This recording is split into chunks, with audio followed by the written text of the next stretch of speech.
City Hall, Philadelphia. What's poppin', people? It's Dante. I am ascending from Hades, from the underground, rainy day. So I decided I'm not going to make my little hike like I usually do, because it would suck if I got caught in the rain all the way out there near the art museum. So alas, here we are, photographing with the Ricoh GR3 P mode set to snap focus at infinity. Just points and shooting here at the different reflections and things I see. I am currently thinking about my experience as a Peace Corps volunteer. I think I had a dream last night, honestly. I was dreaming about my time climbing trees, picking mangoes, sort of in the bush, right? The village life. I think one of the greatest experiences I've ever had in my life was my time as a Peace Corps volunteer. I woke up this morning thinking about it.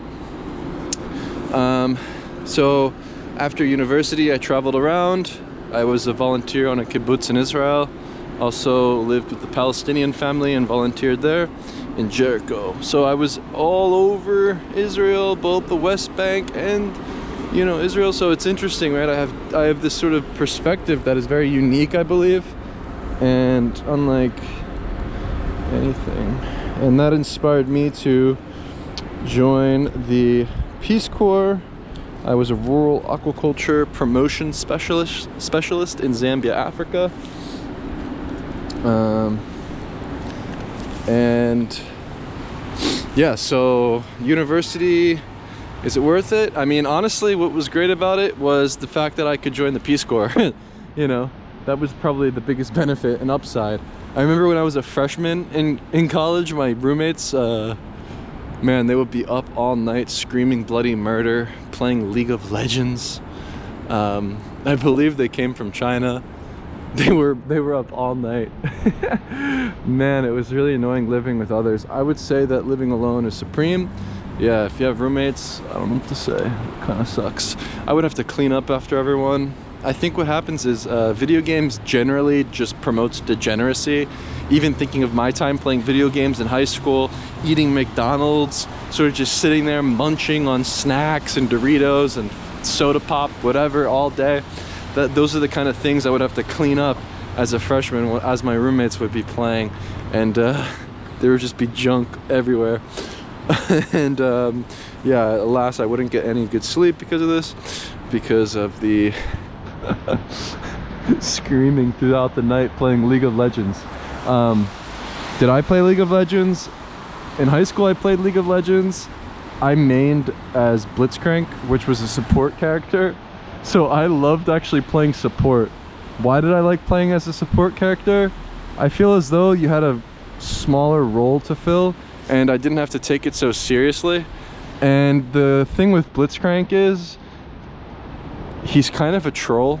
In the game you select different champions, and the champion I decided to choose has this fucking like grappling hook that I could sort of shoot across like half of the screen, it felt like, and then pull people in and beat them up.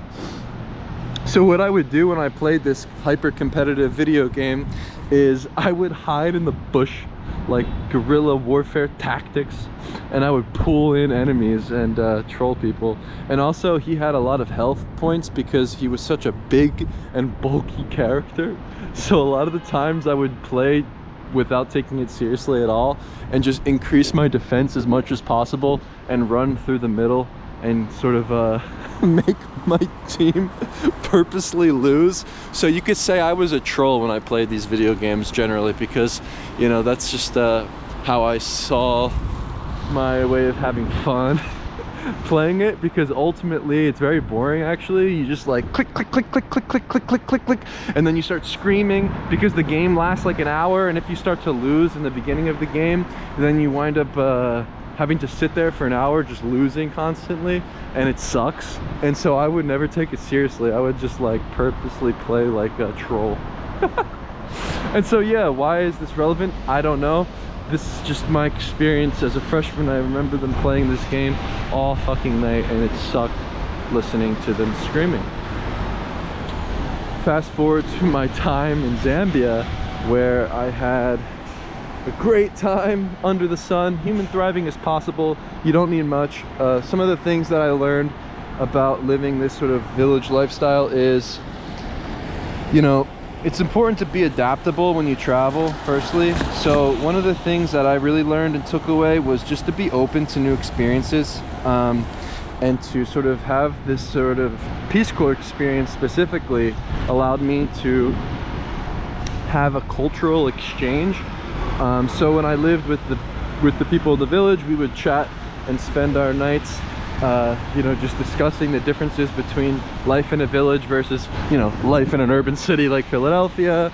I would be sitting on the floor eating meals each night with the family, going to the fish ponds and sort of clearing the land, harvesting fish, right? You really don't need much to feel, you know, the feeling of bliss, where there's no consumerist item or material possession or video game to play that'll make you feel a certain type of way, but rather a clean source of water from a borehole nearby, you know, a church and a community, a collective effort where everyone has a role to play, where the mothers come home with sticks on their heads, babies on their backs, the fathers are building churches and homes, the boys are creating bricks, the daughters are making meals in the morning, sweeping the floors, keeping things clean.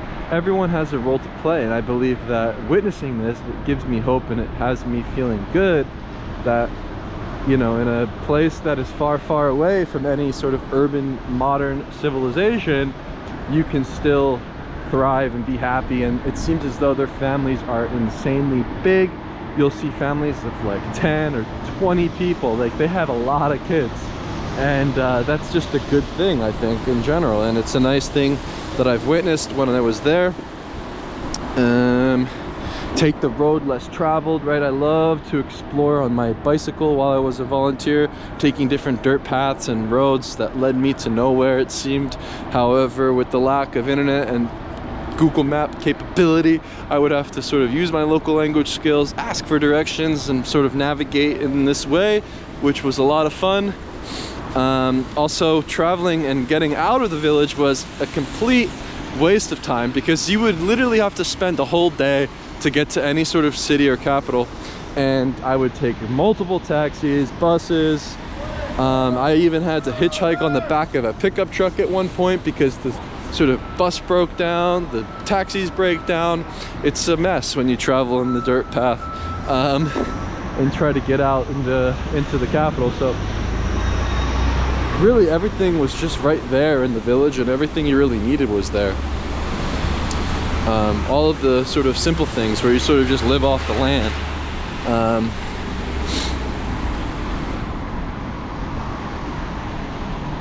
And so actually what's interesting about my village specifically was the fact that I had access to solar energy. So my village had a solar plant nearby.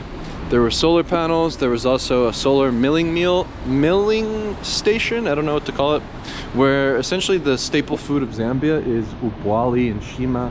It's this sort of, it's maize, right? It's maize. The staple food is maize and cassava in the region I lived in. And so they take the maize, they dry it, and they mash it using a mortar and pestle, which can be a really, really slow process and take all morning. You'll oftentimes wake up and hear the banging of the mortar and pestle as the mother is preparing food for the day. Very high in carbohydrates, and what happens is when you mash this thing, when you mash the maize, it turns into a powder, and then the powder is then added to a pot with water, and you have this sort of substance that is kind of like hardened mashed potato. I don't know how to explain it. Honestly, it was a interesting experience. I liked it. You would take your hand and you would roll it up and then eat the fish or vegetables and use your hands to eat. And honestly, sometimes here in Philadelphia, I mean, a lot of the times I mostly just eat my meat with my hands nowadays. I feel like I still haven't stopped operating that way, which is fun. And so the solar powered mill allowed massive opportunity for the people in this village, where they could bring big bags of maize and essentially take all of the maize from a whole season of harvesting and sort of just shoot it through the machine. It created lots of jobs in the community I was in, where it seemed like they were thriving a lot more than other villages I visited because of the implementation of the solar power. And so this had me thinking, because yesterday I was walking along and I was looking at the Pico building, and they advertised, you know, the news and different things. And one of the messages they said was to reduce the energy in your home or your business, save money, etc. And it's like, we had a solar panel or solar powered village in the middle of Zambia, in a remote village, and it's like why am I reading this to in the United States to reduce my energy use? It's just weird. It just had me thinking, it's like, is it possible to power the entire country and have free energy for all? I don't know, maybe. I mean, using ChatGPT this morning, I was doing some research about it, and it seems like hypothetically it's possible. You could position a big solar powered plant somewhere in Arizona, California, West Texas, somewhere in the desert. It makes sense, right? Hypothetically speaking. I think the major component that is used in solar powered or solar panels is silicon, and you know, all of these materials I was researching are possible to be sourced here in the United States. There's like a big legislative process obviously to undergo, and I don't know, just using ChatGPT to fuel your curiosity about things and how things can be done is interesting. So yeah, download ChatGPT, super useful. I mean, it's just fun to sort of fuel your curiosity this way. Maybe one day that would be a solution, just because I see a lot of talk about the ending of fossil fuels in the country, and I read some of the newspaper headlines when I'm walking through the streets, and I'm just like, well, what can the alternative be? I mean, I guess we have the power of the sun, right? Maybe that would be a solution. So yeah, that had me questioning things, because it was like odd to read that. Like, are we not going into the age of abundance? Why do I have to reduce my energy costs and energy in my home as this big LED panel is displaying 24 hours a day? And yeah, I'd say that the solar panels in Zambia are actually, this whole solar project is being implemented from China. So what I was thinking about was my time spent in these like different businesses that are nearby the village that were owned by China, right? We would just call them like the China store or whatever, and it would just like have Chinese wording in the front, and you would go in and you could buy all these like plastic goods, Tupperware and things for your kitchen, and different things that you could use in your home. And so I would actually go to these stores a lot to get things. And yeah, so they're building lots of roads. It seems like China has a big project going on in Zambia specifically, and I'm sure all of Africa. I think that the Chinese have a military base in Africa, right? Whereas the United States of America, we oftentimes go to war in the Middle East to gather some sort of oil. Maybe the Chinese are doing something right. That was a fun thought. And yeah, so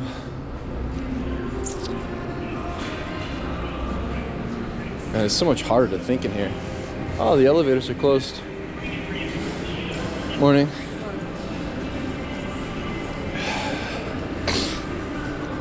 And so yeah, a lot of the roads are being constructed. A lot of solar projects are being made in Zambia currently. When I was there, they have the copper belt in Zambia as well, where there's lots of copper. This big mining operation. A lot of the materials that are mined from these places can be used for electrical components and different things. So maybe China's onto something with their implementation of solar and development in Africa. Had me thinking, oh, there's Chinatown. Let's go to Chinatown. That could be fun. Yeah, I'm just kind of wandering around today, just filming with the GoPro as usual. Thanks, Industrial Revolution. now we have buttons to press, and I can cross the road when it notifies a vehicle driving by with blinking, flashing lights.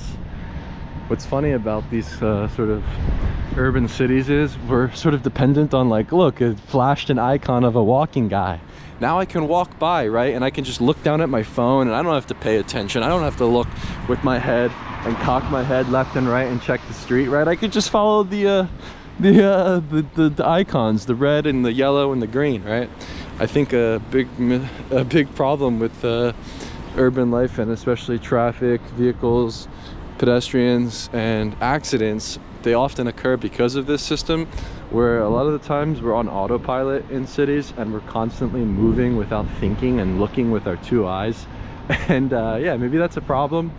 You know, when I was in Vietnam and Mumbai, you'll just see people flying by left and right, but people are, you know, more cognizant of their surroundings and actually paying attention. And I never saw, you know, from my month in Mumbai, from my month in Hanoi, I haven't seen a single accident, but it seems like every month, you know, I'll see an accident here in the city, definitely, at least once a month. And so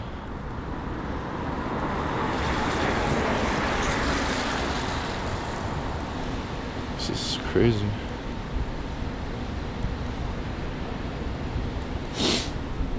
Whoa.